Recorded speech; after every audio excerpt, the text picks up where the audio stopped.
Selamat malam, Ibu Bapak, Saudara-saudara. Kita kembali dipertemukan di dalam persekutuan virtual lewat syafaat malam ini.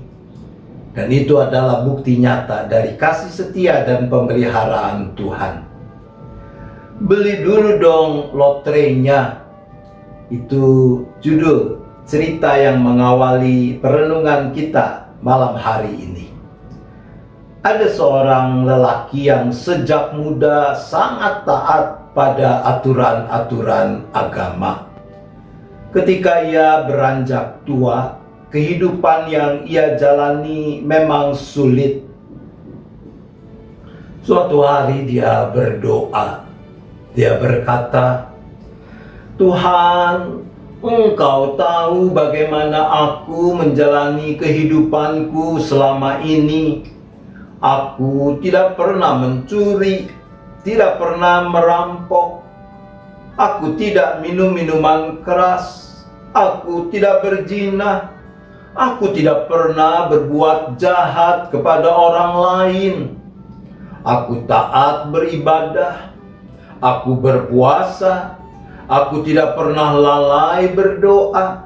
Bahkan dalam keterbatasanku, aku tetap bersedekah. Sekarang aku sudah makin tua, ya Tuhan.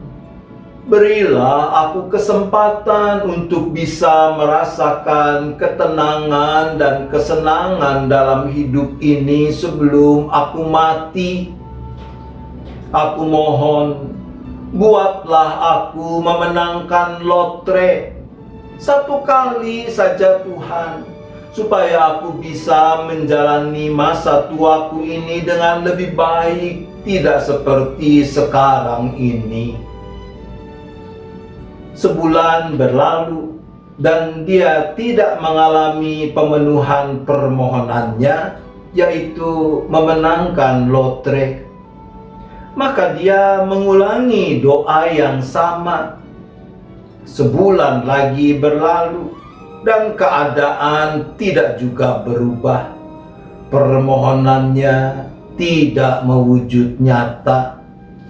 Maka dalam doanya sekarang dia berkata, "Tuhan, Engkau Allah yang maha kaya. Engkau juga Allah yang maha kuasa. Mengapa Engkau tidak memenuhi permintaanku yang buatmu sebenarnya tidak berarti itu? Aku menuntut keadilan-Mu." Saat itulah dia mendengar suara mengatakan, "Anakku, beri aku kesempatan. Belilah dulu selembar lotre.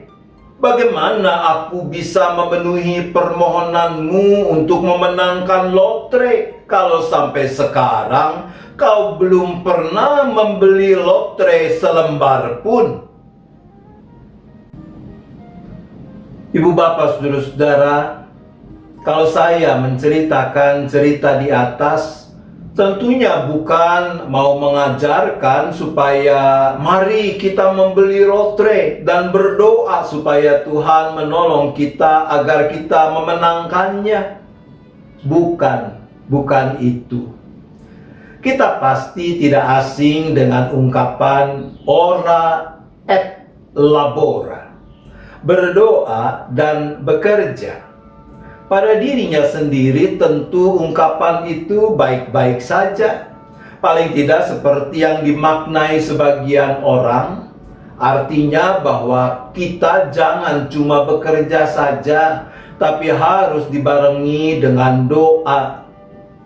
Memang ada bahayanya bahwa orang entah sengaja ataupun tanpa disengaja memisahkan antara doa dan kerja. Nah, ada istilah yang sangat mirip. Ora est labora. Kalau kata hubung et berarti dan, maka est artinya adalah.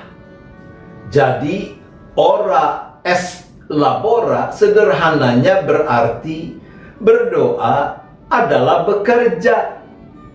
Jika kita sungguh-sungguh menginginkan apa yang kita doakan terwujud, maka kita juga harus siap menghadapi, menjalani, mengerjakan apa yang kita doakan itu.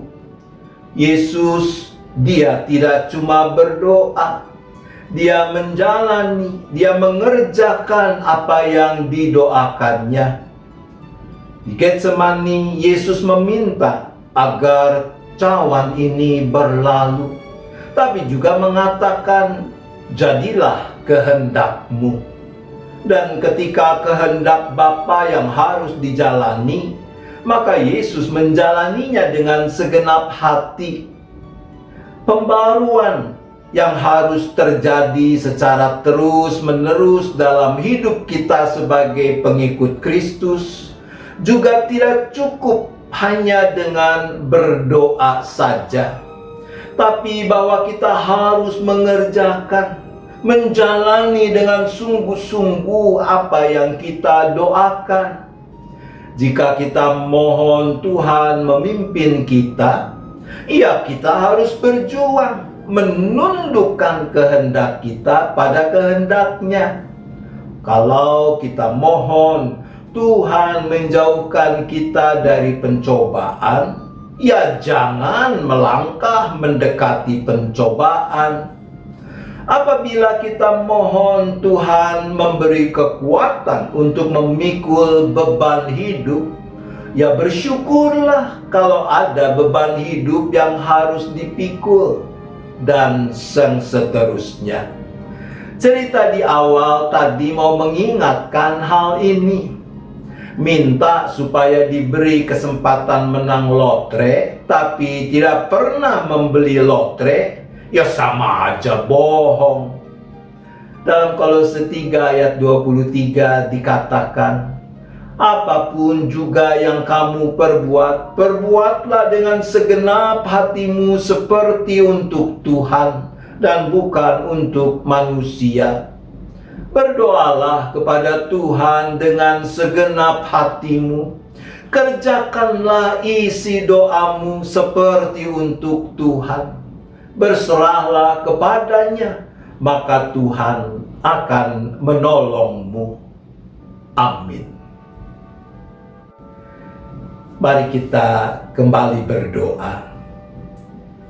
Bapa di sorga, kami mohon pengampunan-Mu kalau kami masih suka mengabaikan tanggung jawab untuk mengerjakan, untuk menjalani dengan sungguh-sungguh apa yang menjadi isi doa kami. Dan kami menganggap asal sudah mengucapkan doa itu sudah cukup. Untuk itu kami berdoa.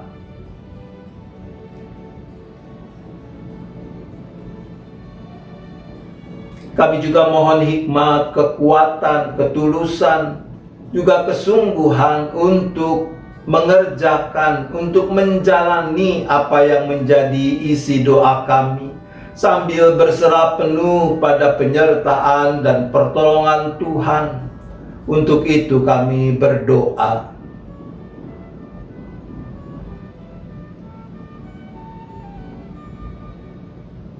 Bapa, kami juga tetap berdoa bagi orang-orang yang sedang mengalami berbagai tekanan hidup, baik karena bencana alam, sakit penyakit, termasuk terpapar COVID-19, mengalami masalah perekonomian, juga yang tertekan karena ketidakadilan, penindasan dalam berbagai bentuknya.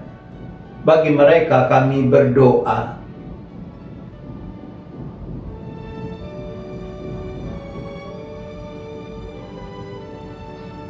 Ya Bapa, kami juga memohon pimpinan dan penyertaan-Mu di dalam menjalani hari-hari sepanjang minggu yang baru.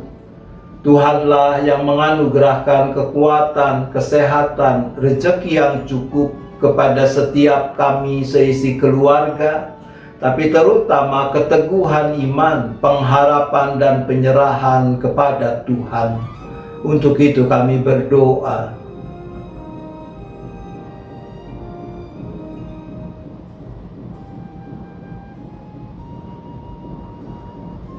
Kalau sebentar kami kembali akan beristirahat, maka kami mohon Tuhan sendirilah yang berkenan menyertai kami, menjauhkan kami dari mara bahaya malapetaka. Kami boleh beristirahat dengan baik. Besok kami bangun dengan kekuatan, dengan kesegaran yang terbarui untuk tetap memuliakan nama Tuhan. Terima kasih ya Bapa, kami bersyafaat hanya di dalam nama Tuhan Yesus Kristus. Amin. Selamat malam Ibu Bapak, Saudara-saudara yang terkasih. Selamat beristirahat. Tuhan tetap beserta kita.